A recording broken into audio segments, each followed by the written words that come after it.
the next American president has two very, very strategic problems: how to manage withdrawal, which he is trying to do in the Middle East, right? And how to manage decline. Before starting the Middle East Eye, which was exactly 10 years ago, I'd worked for 29 years for The Guardian as a foreign correspondent in Ireland, in Europe, and Russia. And my last job for The Guardian was chief foreign leader writer. And in that capacity, I frequently met ambassadors to the UK. And I remember one confrontation in particular, or one exchange with the Israeli ambassador at the time, who was Ron Prosser, who went on to become Israel's representative at the United Nations. And I asked him who were Israel's two biggest enemies. And I expected him to say Hamas and Hezbollah.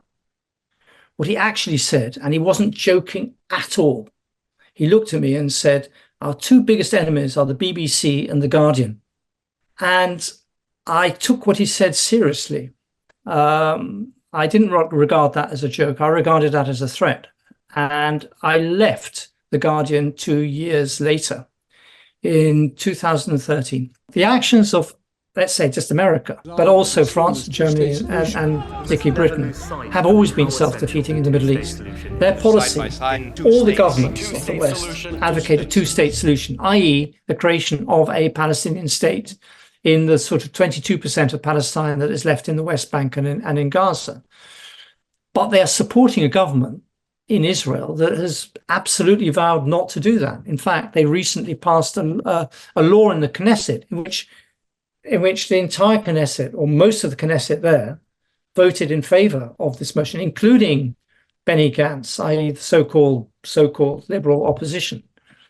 Everyone voted against the creation of a Palestinian state. And yet that is the official policy of the UN, China, of Russia, of every major power in the world. So why is it that America continues to arm a government that absolutely defies and continues to defy its wishes? This has been the case for decades. In fact, Biden has been much more pliant than Republican presidents have been of the past. And I'm thinking of Ronald Reagan, who told Yitzhak Shamir to stop the shelling of West Beirut. The world can no longer accept a situation of constantly escalating violence. In 1982, I'm thinking of H.W. Bush, Bush's father, who threatened to withdraw funds because of the actions of the settlers. These are Republican presidents who were prepared to put the screws on Israel and say no. But Biden has been absolutely pliant, and he's been personally pliant to Israel. And he's lost a lot of support as a result of that. Why? Because he's an old man. He is an instinctive and generational Zionist and supporter of Israel. He was around as a politician, when Israel was created. He's a generation that remembers the Second World War and the foundation of Israel. However, 2/3 through the war, America changed its position radically. It started by voting against any ceasefire deal in the UN and said Israel had a right to defend itself. So it permitted the slaughter, even though this was much more than the right to defend itself. It and the UK and France and Germany all voted in favor of the war continuing for many of the 10 months. Then Biden realized, it was harming him electorally in Minnesota and in Michigan and from the Arab community there, but it's harming his re-election prospects in the key swing states. But also he realized that actually the Israeli army was not winning. It hadn't defeated Hamas, and it hadn't eradicated Hamas. And that's when he decided, and it hadn't degraded Hamas significantly. So Biden changed tack and called for an immediate ceasefire in a personal address. He said this was clothed as an Israeli offer, but it wasn't. It was America saying this. And there was a resolution by the UN. Before that, under the auspices of Ian Burns, who is the director of the CIA, Hamas signed a ceasefire agreement in Cairo negotiated in Cairo, in Doha, they signed it, which said very much the same thing. And Israel immediately backed away from it and said, no, the Egyptians changed the terms. The Egyptians didn't change the terms. Now what we want is for America to apply pressure on Israel to go towards that deal. But Biden threatened, he's continued to arm Israel. And he's just signed a $20 billion arms deal with Israel. So if you look at it from Netanyahu's point of view, why on earth should he change? Biden does what he wants anyway, and Netanyahu can defy him and talk over his head and get rapturous reception in a joint session of Congress. So until actually you have an American president that's prepared to bite the bullet and say, if you do this, there will be consequences on you, Israel, and you will not like the results. But I think there's another factor here that is which is not just about Israel defying America's wishes or Israel being the policeman that America always wants in the Middle East. It's more broadly, and I saw this as a correspondent. I was sent to Russia on the eve of the collapse of the Soviet Union, right? 1991, 1992. And I covered the first years of the Boris Yeltsin government in Russia. And at that time, America was the indisputed master of the world. It was indisputed of the economy. It had the largest army. The people of Russia were overwhelmingly pro-Western, overwhelmingly. And in 10 years, America squandered that position in Russia and then went on to have a series of liberal interventions, all wars that went wrong after 9/11. Everything that America has touched since Bosnia and Kosovo has gone wrong for America.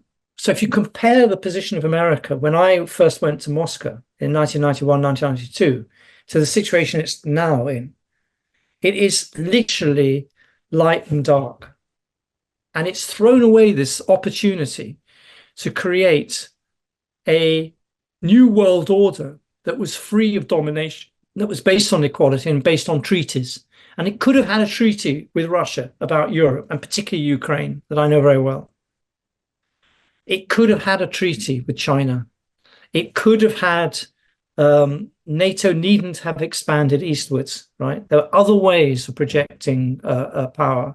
And even Putin arrived as an unknown on the scene in 2000, right? As a prime minister of a very ailing and ill Boris Yeltsin.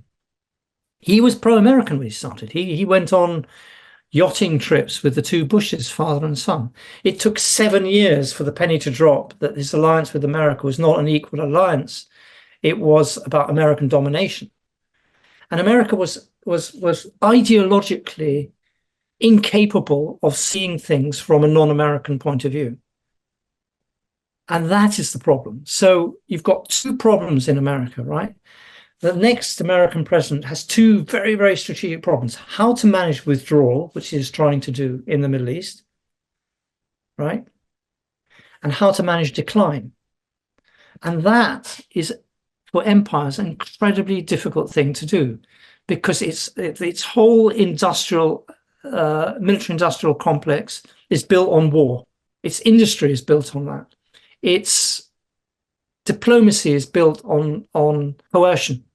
But I think the fundamental problem with America is it's incapable of actually tailoring a foreign policy built on its own pragmatic interests and what it can do and what it can't do. If I was an American planner, I would not start wars. I would learn the mistakes from the wars, many of them, Afghanistan, Iraq, Libya, Syria, all of them have ended in failure. All they've done is to wreck the countries. And even now, take one very small example, Afghanistan. Afghanistan, the West has a real problem with the Taliban over its treatment of women and women's education. However, it continues to starve Afghanistan of funds, which is the money. It's money that the Taliban need. And a former intelligence officer serving intelligence officer of Pakistan told me this. He said, it's very simple with the Taliban. There's an absolute equation. The poorer they are, the more religious they get. The richer they are, slightly the more, it's a totally pragmatic view. And Biden not only starved them funds, it took them the funds and repurposed them. And so if you actually want to make a very pragmatic change, which would directly affect the ability of women to be educated by Iran, you give the Taliban money. I know, of course, it's the last thing that America would do because the Taliban kicked America out. But that's the pragmatic thing to do. And they are incapable, ideologically incapable, of making pragmatic decisions, which at least would de-escalate things. And Europe, and we can discuss this later, is also incapable of really standing up to America because it's got huge problems, social problems of its own. So we don't have a West that, for one reason or another, is capable of promoting, analyzing its mistakes, number one, two, promoting a new and realistic foreign policy that would advance the cause of peace and de-escalate the many conflicts that are taking place around the world. What we've got a formula for is re-escalation of conflicts. So it's all about repurposing forces to confront China. But again, we're a million miles away from the attitude that says we have made mistakes, now let's learn from them. And they're not learning, they're just repeating the same ones. 朋友都知道我是很挑剔的，防晒乳我选 KISS 皇家呵护抗光清爽高防晒凝露，因为它有媲美蓝光神盾的抓藻植萃，保护我在阳光下延缓肌肤老化，维持青春弹力，可以防御工作环境里的3C 商品，各种光源对肌肤的伤害，擦起来清爽不黏腻。我特别喜欢它做到海洋友善，365天，天天抗光抗老化，是我的保养日常。你呢？呵护您，呵护全家人，专属你的 KISS Royal Care 抗光清爽高防晒凝露。